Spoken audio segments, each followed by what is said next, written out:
This is the only operational MONIAC in the Southern Hemisphere that we're aware of. What Bill Phillips did was so creative, lateral and off the wall. It's one of the first macroeconomic computers. It was built in the 1940s.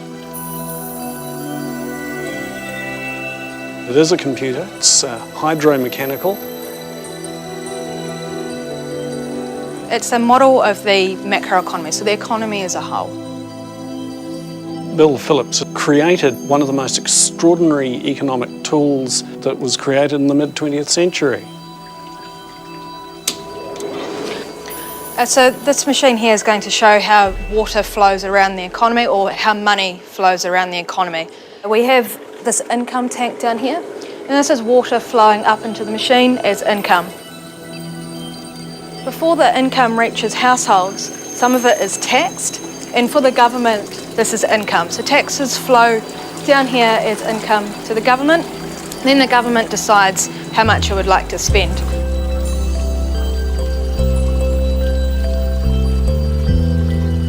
People who saw it could scarcely believe the achievement that here was this tremendous machine that laid out so simply and clearly all of the concepts and ideas of economics. If the government does not spend all its revenue, then it'll have a surplus, and this is what this box here measures. The income that is after taxes, this is where it reaches the households, and the households have a choice to make. They have to choose between how much they'd like to save, and then what they don't save, they consume.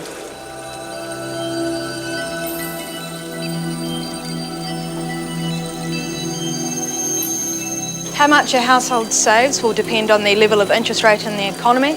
When there's only a little bit of money in the economy, like there is now, there's very little water in here.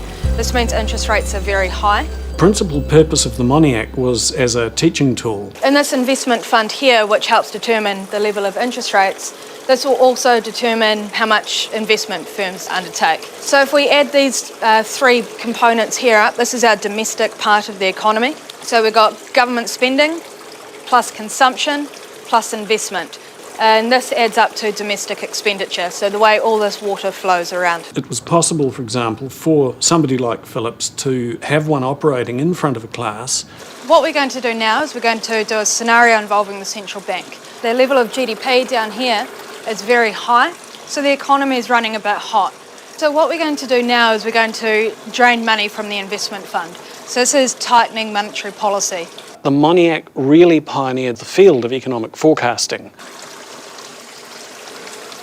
So when there's less money in this investment fund, so we're going to see the level drop, which is just like seeing interest rates rise. So money's now more scarce. So what you can see on this chart here is the interest rate is increasing, and it's increasing rapidly. As time went on, the advent of digital computers made it possible to have mathematical models that were vastly more complex than the MONIAC. These slides here show how households and firms react to changes in the interest rate. So this bottom bit here, shows how much do firms cut their investment when interest rates increase. This one up here shows how much do households stop consuming when interest rates increase. Down here, we will be importing a little less because our incomes are lower. Over on this chart over here, this is GDP. There hasn't been much of an effect, but this is something we would expect to see. The flows go around the economy and it continues having an impact for some time. So this means it takes time before monetary policy has an impact on the economy, which is what we see in the real world.